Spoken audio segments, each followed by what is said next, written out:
Pasó Burdeos, P2 con título para Tapia y Arturo, Ustero, Araujo y mucho para analizar. Seba, Iván, de vuelta a los tres. Empezando por lo más reciente, una de las indudablemente mejores finales que tuvimos en la temporada. El título en manos de los número uno. Muy buenas tardes Iván, buenas tardes Isa. Sí, el título para los número uno, yo creo que si analizando el contexto de la final, me parece que en los momentos más importantes de la final se encontraron más imprecisiones de lo normal. Después, si querés, eso lo podemos ampliar. Sí, absolutamente. La verdad que un placer la final que vimos en Burdeos, que tuvo otra vez a Chingalán y a Tapia y Coello enfrentándose probablemente en uno de los partidos en los cuales pudimos ver sets más parejos, Ujú. ¿sí? Si se tiene en cuenta, si bien Roma fue 7-5, 6-3 y hubo algo de paridad en el desarrollo de ambos, en este caso en los dos mangas podemos decir que fueron apenitas detalles los que marcaron la diferencia.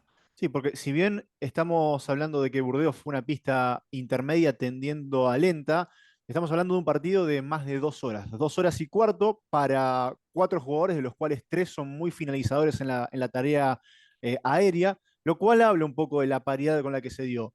Y hablamos también en redes sociales, Tapia y Arturo, Mr. Tiebreak, al igual que en los cuartos de final y con el descanso de las semis, ganan un primer set brutal.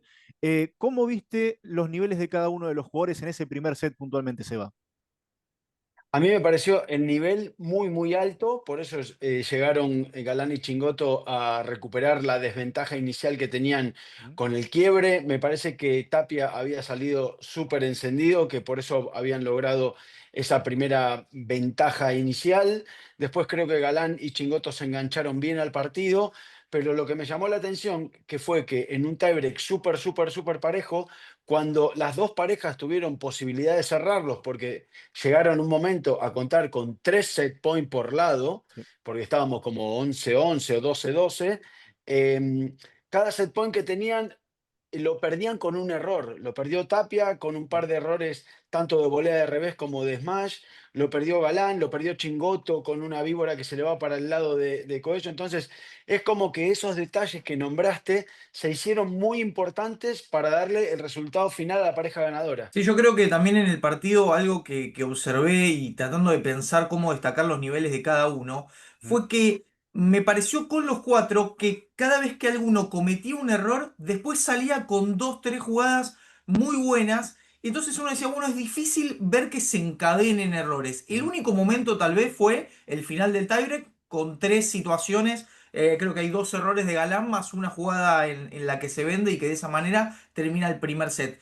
Me parece que también en relación a lo que fue esa primera parte, la ventaja que habían conseguido por el buen nivel inicial de Agustín, es Arturo el que baja el nivel y ¿Mm? permite o de alguna manera genera que se llegue a la instancia de tiebreak. Y en el segundo set pasa lo contrario. Para mí es Arturo el que levanta en esa parte final para terminar de decantar el partido para la pareja. Tácticamente nos deja mucho para analizar y muchas veces repetimos que este partido se basa más en estados de ánimo, estados de forma de cada una de las parejas que algún matiz táctico.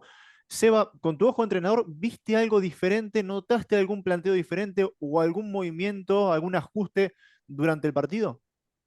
A mí me pareció que Arturo tuvo buena escapatoria cuando le servían el globo porque encadenaba bien entre la pegada, el amague por El el amague. centro y el rulo a la reja. Creo que un par de amagues fueron interceptados por la volea de derecha de Galán, pero con ese amague por el centro casi siempre pasó y sostuvo la red. Mm. Entonces lo obligaba a Chingoto a volver a reiniciar la jugada desde el centro y tanto Tapia como Coello tenían ahí el partido un poquito más controlado. Un poco más controlado, estamos hablando que fue 7-6, 6-4. Ujú. Y en el arranque del segundo set, que vos dijiste también, me parece que empezaron, independientemente de cómo terminaron el primer set, empezaron bien Chingoto y Galán. Ujú. Empezaron bien, empezaron mejor. Si yo creo que esa ventaja la hubiesen sostenido, podrían haber forzado un tercer set. Pero Tape y Coello, para mí también el factor anímico de creer que podían lograr la victoria los hizo un poquito más superiores.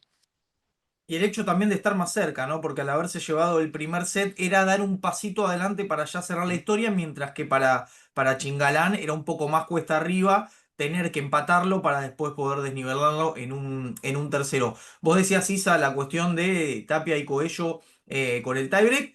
Es el quinto que disputan Ujú. entre Mira, las parejas número uno y número dos desde que se juntaron en el torneo de Puerto Cabello el año pasado, Chingoto y Galán. Los cinco tiebreaks los ganaron Arturo y Agustín. Eh, no sé si hay algo, digo, habría que ir a revisar cada ujú. uno más específicamente para ver si es posible pensar algún tipo de continuidad o algo, o algún factor a analizar. En este caso, como decía Seba antes, los dos tuvieron la oportunidad de Ujú. cerrarlo, los dos cometieron errores para hacerlo y bueno, estuvo a detalles, la verdad que a milímetros de que también pudiera caer para el lado de Chingoto y Galán. ¿Cómo hace mella eso, Seba, en la cabeza, no? Lo que más asemella, independientemente de ganar o perder el tiebreak, es el hecho de jugar un primer set de 70 minutos, o Uf. sea, de hora y 10, y que el que gana se encuentra con un botín muy grande porque tiene el 50% del partido ganado, porque ya tenés un set en la buchaca, y el otro tiene que empezar a remar desde cero. O sea, vos jugaste 70 minutos y no tenés absolutamente nada en el bolsillo y lo que tenés enfrente es o la pareja número uno o la pareja número dos, independientemente de que el set caiga o de un lado o del otro. Entonces, eso es lo que te da muchas veces la fortaleza mental o Ujú. donde tenés que poner el foco como para tratar de dar vuelta a una situación que es muy adversa, porque en 70 minutos, insisto, si lo perdés, no tenés nada. Es siempre muy difícil elegir solamente uno, sobre todo cuando se trata de un partido de cuatro jugadores de un nivel altísimo. Pero si tuvieran que destacar a uno en el partido de hoy, ¿con quién se quedan? Ninguno quiere tomar la posta, ¿eh?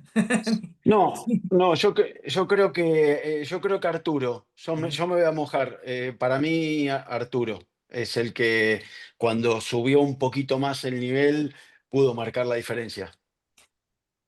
Voy a tener que meterme con Seba en la misma. Si Ajá. bien el inicio de Agustín marcó la diferencia en el primer set y la baja de Arturo quizás emparejó, como decíamos antes, sí en el cierre de partido la imagen que termina quedando por lo menos en la retina, en un partido en el que me cuesta mucho elegir uno de los dos dentro de la pareja ganadora. El cierre de Arturo lo posiciona quizás un poquitito más en ese sentido. No sé, Isa, ¿cómo lo viste vos? No voy a ir a la vereda de enfrente porque estoy solo en esta, pero yo estoy de acuerdo también. Creo que por características y por condiciones de pista, el que más tenía las de sufrir era Arturo. Y ponía un tuit donde básicamente es algo que decimos siempre. Muchas veces vemos a Arturo un jugador que ataca como un perfil de 1,90 m y defiende como un jugador de 1,60 m. En el cruzado, en más de una oportunidad, ha generado esa frustración que muchas veces le destacamos a Chingoto de devolverte pelotas prácticamente imposibles del fondo, de manejar bien, de acoplarse a la parte defensiva, pero también otra vez haciéndose grande de adelante. Cuando Agustín quizás no estuvo tan fino jugando con el gancho en un momento, un paso por banquillos, estaban detectando eso entre Canali, perdón, entre Jorge Martínez, Galán y Chingoto, de que Agustín no estaba del todo preciso, entonces Galán buscaba un poquito más el centro para cubrirle y ahí imponerse, y en ningún momento Arturo da el pasito atrás, en ningún momento retrocede, se expone, juega ese choque de voleas. Me parece que por todo esto que fuimos mencionando es el MVP del partido. Y es cierto que llegan con un poquito más de descanso después de no jugar las semifinales, pero aún así creo que completaron los dos un torneo más batallador, más de overall, que esos donde los vemos arrasar durante prácticamente toda la semana. Totalmente. Sí, también la necesidad de recuperarse, ¿no? Después de lo que había sido la derrota en Roma, las victorias consecutivas contra el Chingalani y ahora la posibilidad de que le hayan encontrado por dónde jugarle de otra manera, ¿no? Se ha dado esta semana en las semis una jugada que causó mucha controversia por el momento en el que se da, por el pedido de VAR, por las repercusiones posteriores. Seba, como entrenador actual, como exjugador, una jugada que podemos explicar después de haber hablado con diferentes árbitros. ¿Cómo la viste vos desde tu óptica? E independientemente de si es legal, es válida o no, ¿qué te parecen ese tipo de acciones? Yo esas acciones las denuncio, ¿sabes, Isa? Desde hace un montón de tiempo. A mí me parecen peligrosas. Si bien esta vez, si pones la cámara y todo, Galán no invade el espacio de Martín porque está en su campo de juego, pero sí lo condiciona muchísimo. Lo condiciona mucho, mucho. Entonces, yo siempre digo lo mismo. ¿Qué hubiese pasado si Martín golpe... el golpeo de Martín para mí es condicionado porque lo tiene enfrente y le tienen haciendo una especie de espejo para que no tenga lugar para jugar. ¿Qué pasa si Martín alarga, alarga la terminación de su movimiento y toca a Galán? El punto de Martín.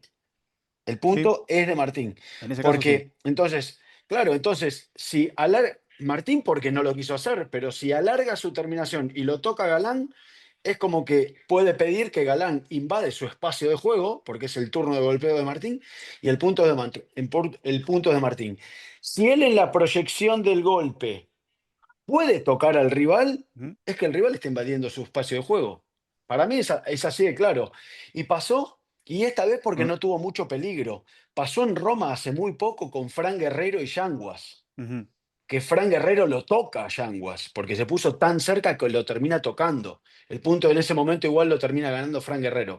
Pero para mí, todas esas jugadas condicionadas pueden llegar a ser hasta peligrosas. Decir que Ujú. no pasa nada porque hay buena voluntad de los jugadores de tratar de medirse. Sí. Pero si encontrás algún trastornado que te quiera volar la pala de la mano, lo puedo hacer tranquilamente. Sí, porque ya te doy ¿Entendés? paso, Ivo, para analizarla también. Acá en este caso, Seba, es muy importante aclarar que el reglamento habla de interferencia y que es una jugada interpretativa en base a los árbitros. Y después de haberlo hablado con diferentes árbitros, incluso árbitros que tienen 20, 30 años de experiencia, algunos que han dirigido este año finales de Premier Padel, la recomendación es de que no se considera interferencia a un condicionamiento. Ahí lo que explican en la práctica es que el condicionamiento del rival existe siempre, esté parado en cualquier lugar de la pista Alejandro Galán. Claro. En este caso, está parado al lado de la red. Si estuviese en el fondo, seguramente jugaría otro tipo de golpe, como sucede en prácticamente cada momento del partido. Entonces, la diferencia entre interferencia es si Martín Dineno, en este caso, pudo ejecutar el golpe con normalidad. A lo visto en el hecho fáctico es que sí. Ahora, ¿está condicionado por la presencia de Galán? Indudablemente. Acá donde hay un criterio y un gris, que hoy la recomendación va hacia, si no hay contacto directo, si no hay una obstrucción física, el punto es válido, es legal. Entonces se está llevando el reglamento hacia una zona más oscura donde se le pide prácticamente al jugador que arriesgue en ese momento. Y Claro, pero estamos caminando por escucha, una perdón, cornisa peligrosa en ese sentido, porque es como decís vos, Seba, si Martín Dineno se ve obligado, entre comillas, ahí a jugar un alargar todo remate, para tocarlo. exactamente, exactamente, el día de mañana, más temprano que tarde, porque hay varios jugadores que están repitiendo esta conducta, vamos a llegar a un escenario donde vamos a terminar con un jugador con la mano, Golpeado. sí, e imposibilitado de continuar. Entonces, es un espacio fino. Los cambios de reglamento se hacen constantemente. Hace no tanto tiempo, afuera de la pista, vos podías pegarle un pelotazo a un rival y el punto era tuyo. Ahora, si la pelota no va hacia el sentido del campo, no vale. Entonces, hay algunos matices y unos grises que creo que hay que legislar, y este es un caso concreto que se da en un momento determinante. A ver, si el condicionamiento impide que se desarrolle algún tipo de golpe o que se pueda finalizar ese golpe porque puede impactar sobre el rival, es una interferencia. Ya no es únicamente un condicionamiento. En el momento en el que se deja de ejecutar determinado golpe, y bueno, se está interfiriendo con la posibilidad de que el jugador lo haga, o el jugador tiene que decidir un golpe peor en la circunstancia para evitar lastimar al rival. Bueno, En ahí ese está. sentido, me parece que si el pádel es un deporte, como tantos otros deportes, que son sin contacto y que penalizan y que siempre tratan de cuidar y de evitar el contacto. Reglamentariamente quizás se podría, como decías vos, Isa, legislar para avanzar en la misma dirección en la que el pádel se viene moviendo constantemente. Después sí, es un gris y una interpretación que, bueno, deja abierto a estas polémicas, ¿no? ¿Qué le vamos a pedir a los jugadores, los técnicos? ¿Que alarguen la terminación lo máximo posible para que golpeen al rival para que te den el punto? Uh -huh. Y claro, O sea, sí, ¿tenemos que sí, sí, llegar sí. a eso o lo podés frenar antes? Porque como condicionamiento, como bien decía Isa, todo es condicionamiento. Si Claro. yo me acerco a la red a volearte el smash, te estoy condicionando. Ujú, Si me quedo en el fondo para jugar con las paredes, también te condiciono, puedo jugar más largo. O sea que condicionamiento, esa palabra no me sirve. claro. No me sirve para esta jugada parcial. Si un jugador Pero no sí, puede terminar un golpe porque el rival está muy cerca y lo puede lastimar, es interferencia. Si querés olvidarte del claro. condicionamiento. Totalmente, ¿entendés? Entonces, me parece que hay que verlas estas jugadas porque tarde o temprano, yo esto lo vengo diciendo hace mucho, tarde o Sí, temprano vamos a terminar con un lastimado. Entonces, bueno, hay que ver quién se expone y quién se la juega, me parece muy bien. ¿Cuándo sí. hablamos de la final femenina? Ahora, primer título para Andrea Austero, convirtiéndose Seba en la jugadora más joven de al menos la historia reciente en levantar. 18 años y 2 meses, un proyecto que ya es una realidad, junto con Sofía Araujo. Lo necesitaban este título. Lo necesitaban porque venían perdiendo en rondas anteriores a los que su posicionamiento como cabeza de serie o preclasificada lo daban. Hay que decir bien que aprovecharon bien que se fueron cayendo también las cabezas de serie por el lado de ellas, pero que cada uno de los partidos que tuvieron que jugar lo jugaron mucho más sólidas que las actuaciones anteriores. Y me parece que el tercer set, sobre todo de la final, de Sofía Araujo fue muy bueno, al nivel de la mejor Sofía Araujo que vimos siempre, valiente, agresiva, tomando las riendas del partido y llevando en volandas a una jugadora que muy merecido tiene su primer título como Andrea Austero. Yo les pregunto a los dos, ¿puede ser que el hecho de que Araujo sea la única que ya tenía títulos, mientras las otras se disputaban la posibilidad de levantar un trofeo por primera vez, haya incidido en ese tercer set? Bueno, yo creo que pesan los nervios, creo que pesa la primera final. Me parece que cuando vos, y sobre todo en este caso de Goenaga y Caldera, cuando vos te ves que ya ganaste un segundo set y que las posibilidades de ganar tu primer título también se acercan, pueden pesar los nervios. Y de hecho, creo que pasaron dos cosas. Sofía sacó su mejor padre en el tercero, Andrea volvió al nivel del primer set también. Y Goenaga y Caldera no dieron el nivel que venían mostrando durante todo el torneo. Todo el torneo. Hay que hablar también de Goenaga y Caldera que eliminaron a Claudia y Bea y llegaron, eliminaron a Claudia y Bea 6-3, 6-2. Sí. O sea, llegaron con un nivel superlativo al torneo. Por eso, independientemente de que Sofía y Andrea le hayan ganado a parejas que estén por debajo en el ranking de ellas, cada una tiene su mérito para llegar a la ronda a las que accedieron. Si miramos el stream del último lunes donde decíamos, bueno, tuvo la lesión del Fibrea, no puede participar, en definitiva con el diario del lunes le termina saliendo, entre comillas, muy barato, porque ni la uno ni la 3 lograron llegar a la final. Una Ari Sánchez mermada también físicamente, ella misma lo contó en ese partido que se termina escapando contra Alonso y Jensen. Una epidemia de dolores y de problemas físicos cuando estamos con una semana de receso y 2 torneos P1. Lleva un poquito mermados desde ese punto de vista. Semana de receso en cuanto a Premier Padel, ¿eh? Porque hay Pro Padel League ¿Mm? esta semana en San Sebastián que no juegan todos los jugadores y las jugadoras que juegan Premier, pero muchos de ellos lo hacen. O sea que algunos se toman descanso preparando Málaga y otros siguen en ritmo de competición. Te lo digo porque si bien a nosotros nos aboca el tema de Premier, es un circuito más, es un viaje más, son horas de avión o coche, lo que sea, son partidos de más. Entonces, fíjate que en el caso de Ari Sánchez, bueno, en este caso, no, por su lesión no participa, pero de haber estado bien, hubiese participado en la PPL también. Por eso, descanso a media para muchos. A mí Tapia y me queda Chingoto. una postillita de acá de Burdeos que es, me encantaría que el pádel vaya creciendo y cada torneo empiece a adquirir su propia personalidad, su propia historia, ¿no? En este caso es la segunda edición que se disputa en Burdeos detrás del año pasado y en ambas hemos tenido jugadores o jugadoras que han ganado su primer título de los más Es importantes, verdad. bueno, de lo que era World Padel Tour y Premier. Pasó con Coqui y con John Sanz el año pasado y pasa este año con André Austero. Me gusta, sino que sea como Burdeos, que venga alguien y que encuentre su primer título y que vaya adquiriendo esa fisonomía también en el torneo. El pádel es indoor. Simplemente eso. Nos vemos el Y lunes. con punto Cierre. y con punto de oro. No, pará, necesito romper una lanza más. Una Pártala. lanza ¿Cuál? más. Yo quiero que la moqueta de Burdeos sea color bordó, no sea negra. ¿Entendés? Hay que tener una referencia. ¿Burdeos cómo es? Bordó. A ver quién vota Absolutamente. eso. Déjenlo en los comentarios. Nos vemos el lunes en el stream. Chao.